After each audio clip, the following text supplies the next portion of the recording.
que ha sido muy determinante para los casos de derechos humanos que llevan adelante varios abogados. Estoy hablando específicamente del caso de Carmelo Soria, ex diplomático español, funcionario de la CEPAL, que fue asesinado en el año 1976 y que recién ahora hay una resolución final de la Corte Suprema condenando a las personas que participaron de su secuestro y de su asesinato. No solo este caso nos convoca, porque recordemos que esta semana han surgido otros elementos, como por ejemplo cuando la diputada Gloria Nadellán señalaba que la violencia sexual aplicada contra prisioneras y prisioneros en dictadura había sido un mito urbano y nada de eso estaba probado. Bueno, queremos profundizar precisamente en estos temas con el abogado querellante en el caso Soria, pero también tiene otros casos de derechos humanos, Francisco Ugaz. Francisco, gracias por estar con nosotros esta mañana.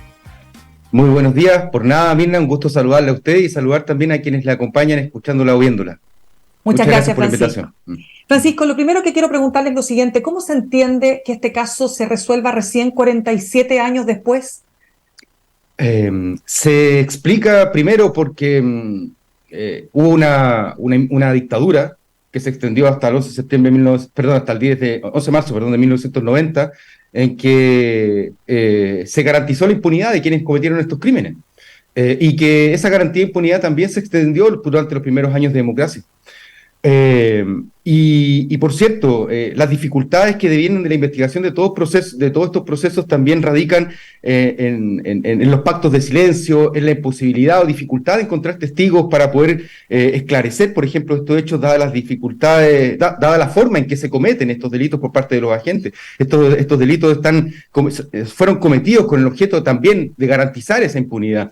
Las dificultades de encontrar información documental, en fin. Pero además el caso Soria tiene distintas particularidades, porque este caso se comenzó a iniciar el mismo julio de 1976, cuando ocurren los hechos. Los hechos acaecen el 14 de julio de dicho año, y la familia pocos días después presentó una querella.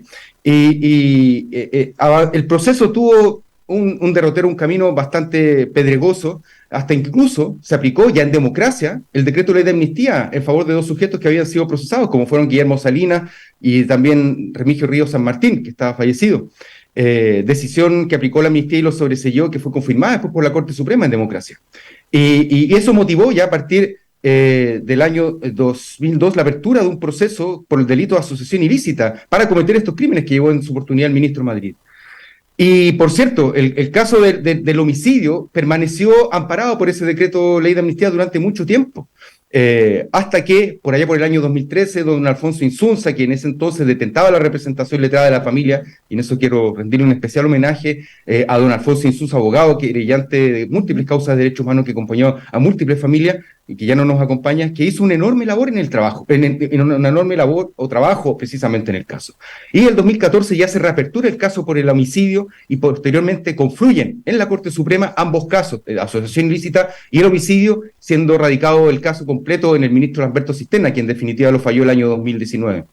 Entonces todos estos factores confluyen en esas dificultades para tener 47 años después una respuesta jurisdiccional en el caso. Sí, es que es muy importante lo que acabamos de conversar, porque el tema de que finalmente el decreto ley de amnistía no fue tomado en este caso particular, ¿no es cierto?, en esta sentencia de la Corte Suprema, ¿verdad? Y por lo tanto estamos hablando de cuántas personas que han sido condenadas y quiénes son los condenados.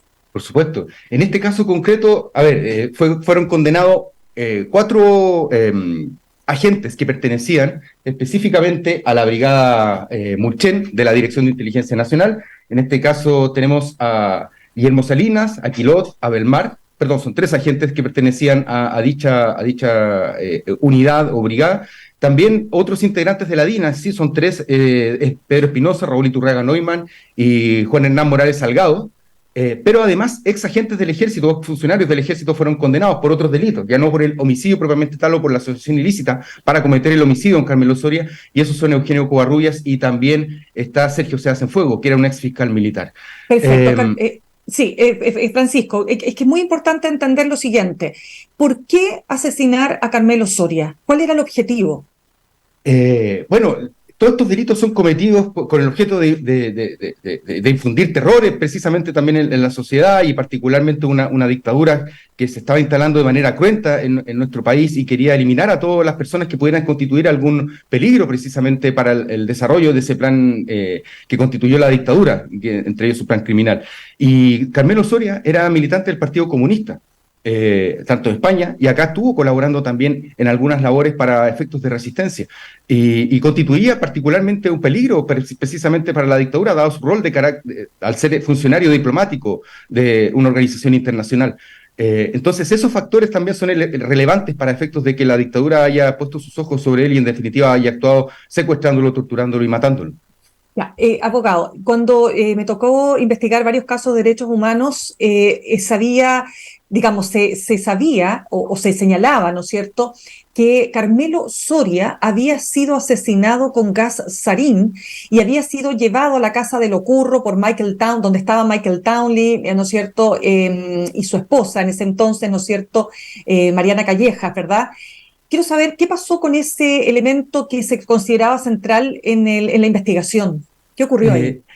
Mire, en concreto, efectivamente, la víctima fue llevada a dicho domicilio en Locurro, en Vía Naranja, donde vivía Michael Townley. En esa época se estaba desarrollando el proyecto Andrea por parte de la dictadura, especialmente por la brigada Quetropillán, en donde estaba Eugenio Berrío, Michael Townley, Mariana Callejas, entre otras personas.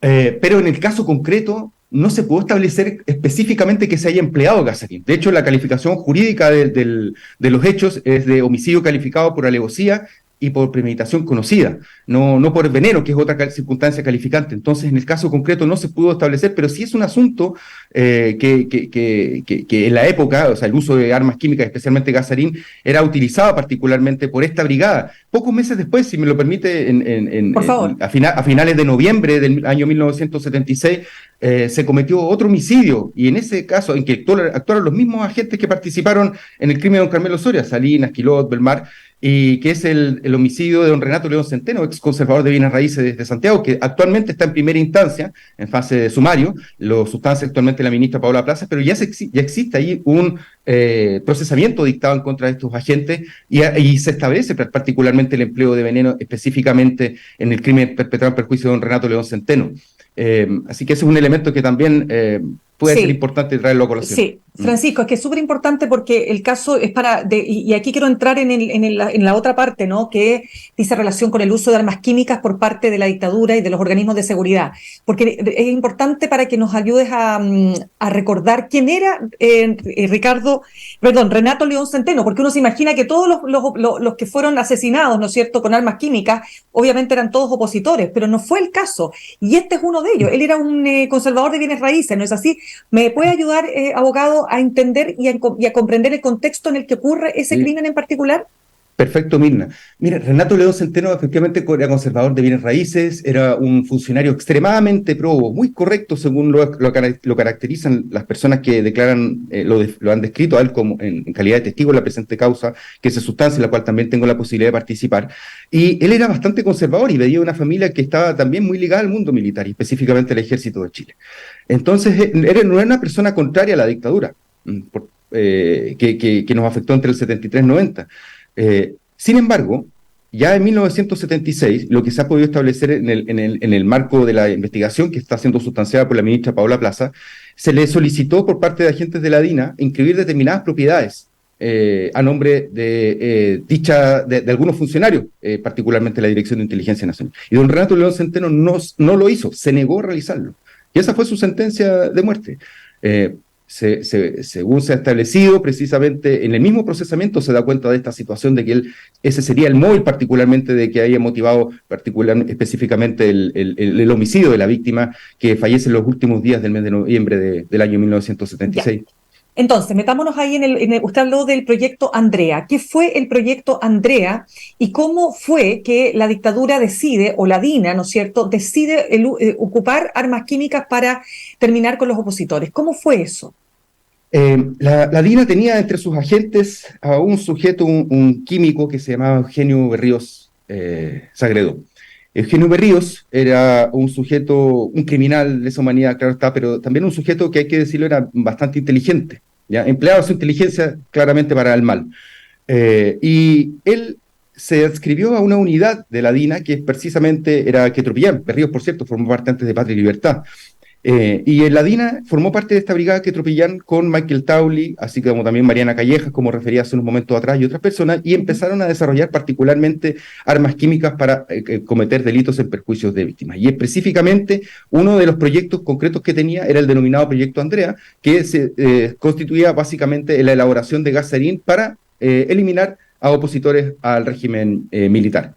Entonces, en ese contexto es que se empezó a utilizar el gas sarín, especialmente por la Dirección de Inteligencia Nacional. Tenemos antecedentes en el caso de Renato León Centeno, también, por ejemplo, en casos de Simón Bolívar, en que se había empleado el gas sarín, en donde en Simón Bolívar, por ejemplo, en 1976 fueron llevadas la segunda directiva de la clandestinidad del Partido Comunista.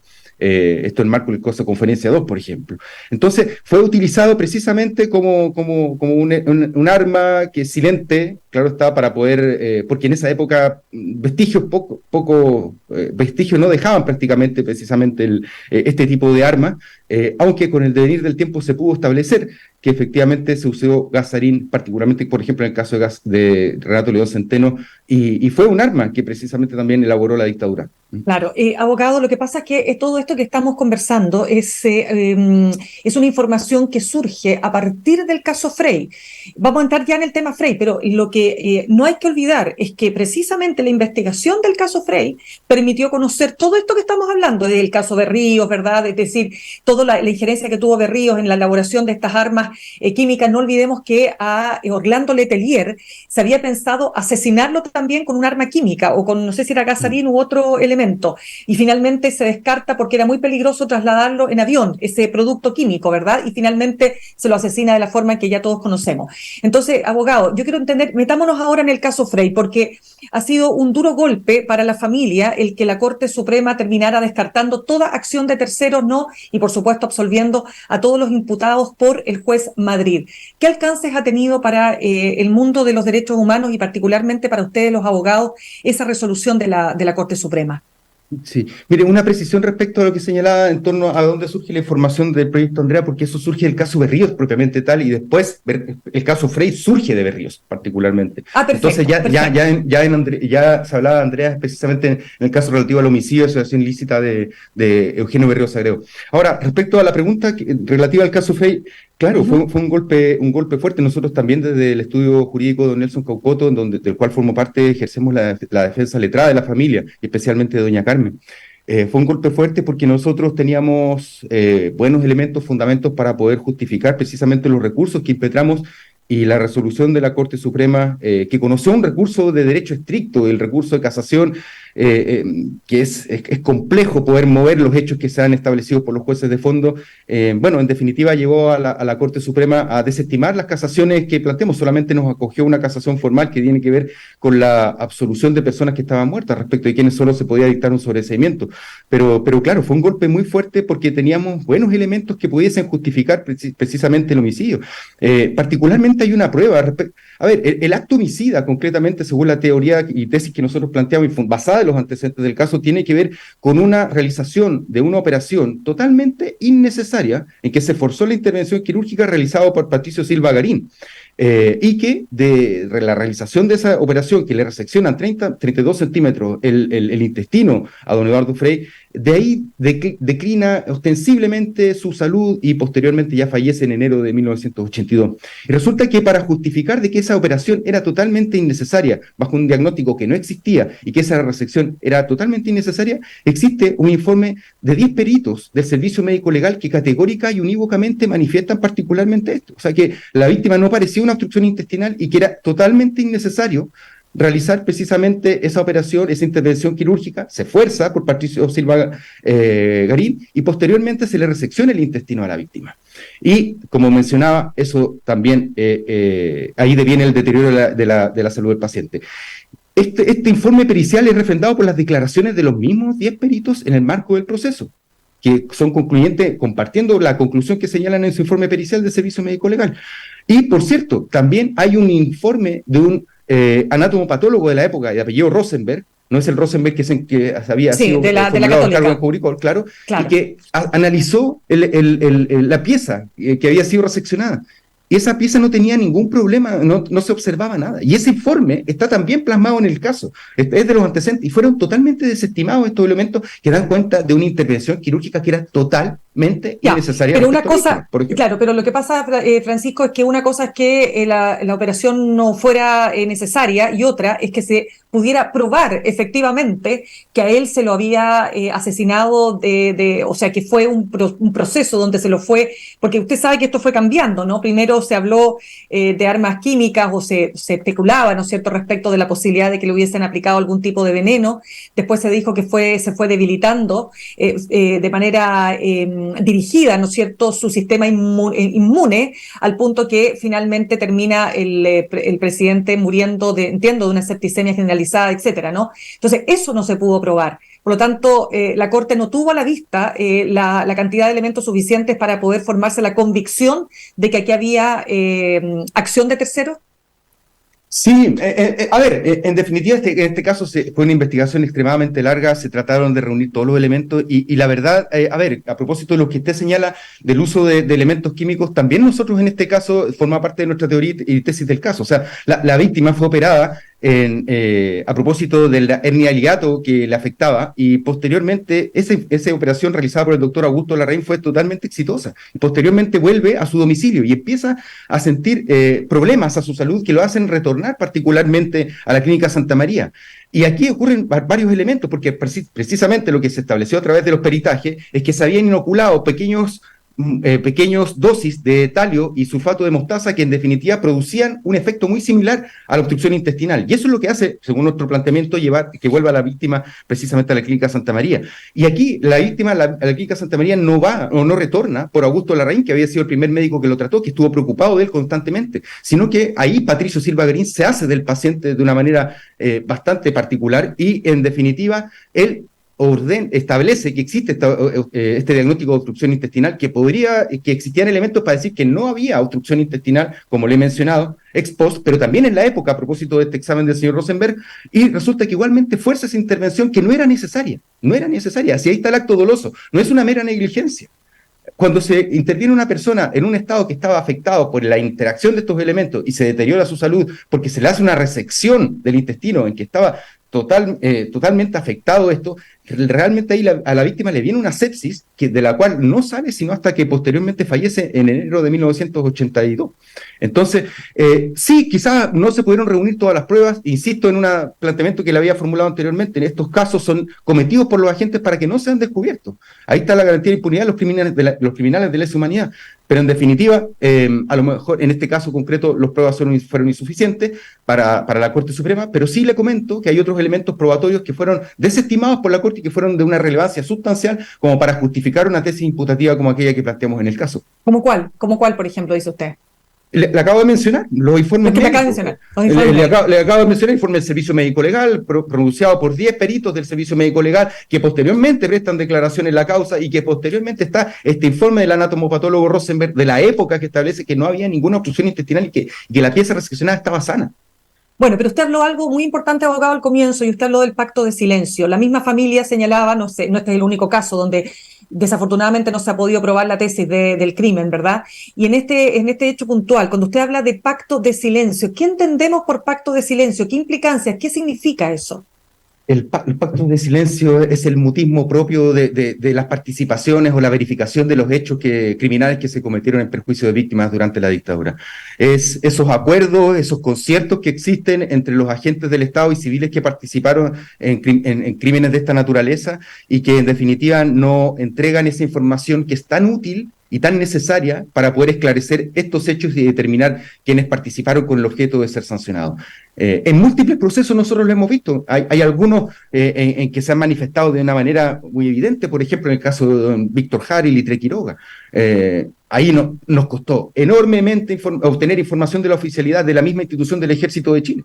O sea, la información ahí devino de conflictos que nos entregaron información que permitieron esclarecer los hechos que acaecieron, y aún así hay ciertos vacíos en cuanto a la comisión de los hechos.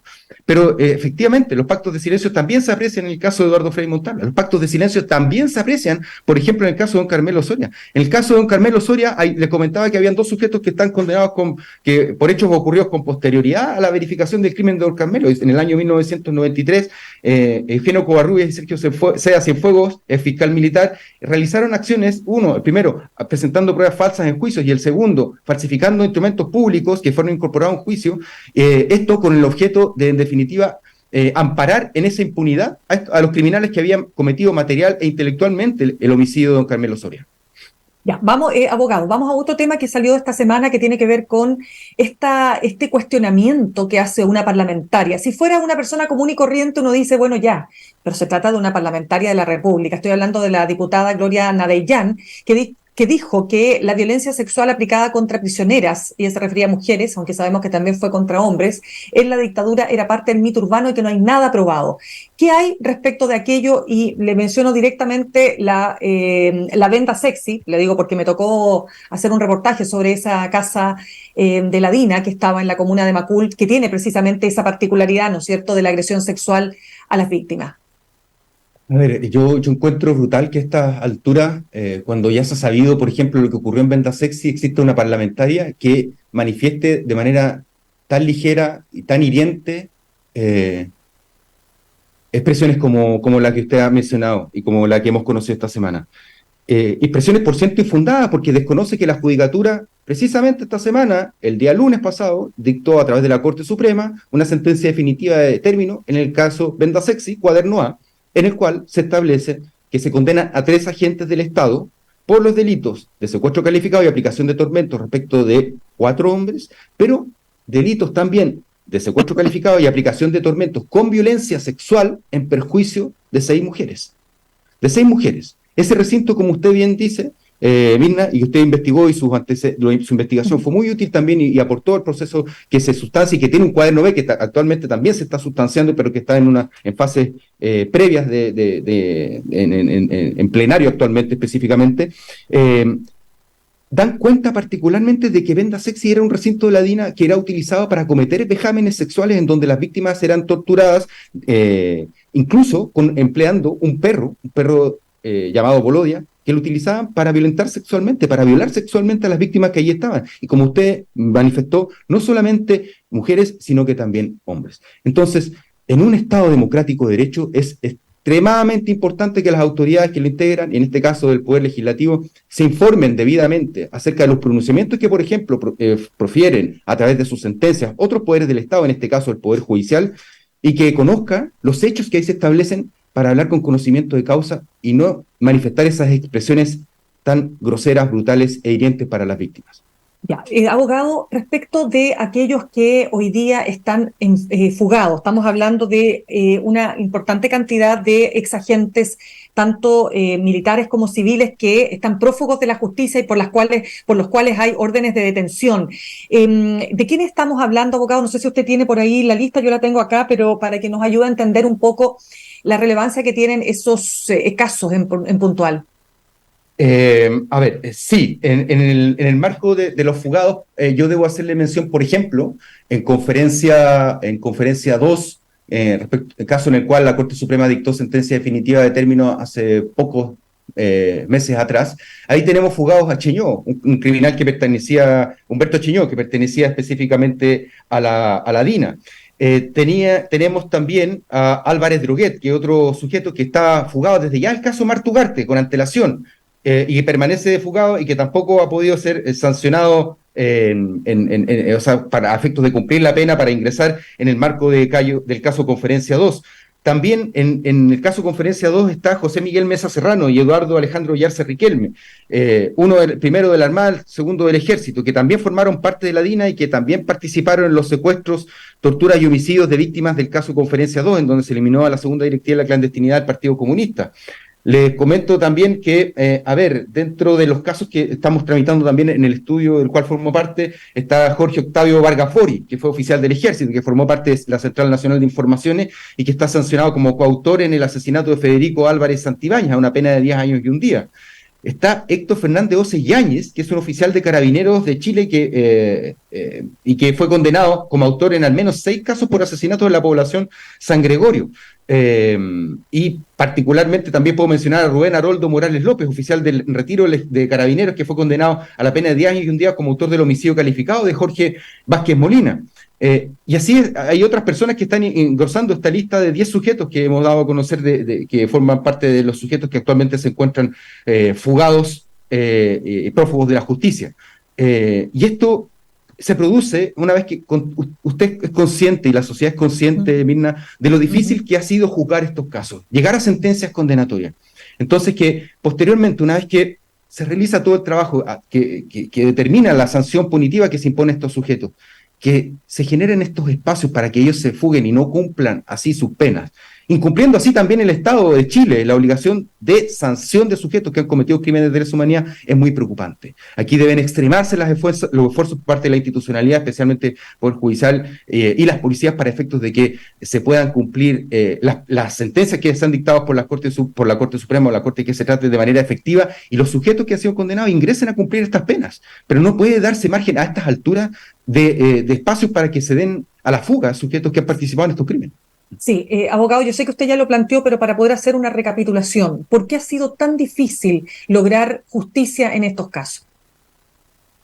Ha sido tan difícil por múltiples factores, Mirna. El primero, yo vuelvo a la idea de que durante la dictadura el amparo a la impunidad se extendió por sobre estos agentes, e incluso ya pasada la entrada de la democracia, los primeros años de la democracia. Las dificultades para poder encontrar testigos que pudieran dar cuenta de los hechos. Le comentaba también que estos crímenes son cometidos por los agentes precisamente con el objeto de que no puedan ser descubiertos. Las dificultades de encontrar prueba documental que permita esclarecimiento de los hechos, los pactos de silencio de los agentes que no nos entregan información, pero también hay que decir que nuestro proceso de justicia transicional ha sido lento, ha costado que desde nuestros poderes públicos y en especial del Poder Judicial se permeen estas obligaciones internacionales que tiene el Estado de Chile a propósito de ser parte de la comunidad internacional y que tienen que ver con las obligaciones de investigar, sancionar estos hechos, reparar a las víctimas y garantizar la no reiteración de estos crímenes, que tienen su fuente en tratados suscritos por Chile y en normas convencionales. Y con el devenir del tiempo, ese derecho internacional que ha permeado ha sido percibido, recibido, incorporado por la judicatura, y hoy sí tenemos, por ejemplo, persecución penal y reparación, pero con el devenir del tiempo, hace 10 años atrás, por ejemplo, nosotros no teníamos la posibilidad de obtener reparación en el ámbito civil porque se declaraban prescritas las acciones civiles. Hace 30 años atrás teníamos las dificultades del decreto de ley de amnistía, que hoy ya no es un obstáculo para la persecución penal de crímenes de esta naturaleza. En fin, ha sido un cúmulo de factores que han concurrido, Mirna, que han afectado el desarrollo de estos procesos y determinen que hoy por hoy, ya 47, casi 50 años en otros casos, estemos teniendo una respuesta jurisdiccional a los crímenes cometidos durante la dictadura entre el periodo 73 y 90. ¿Cuáles son, abogado, los grandes casos que quedan aún pendientes?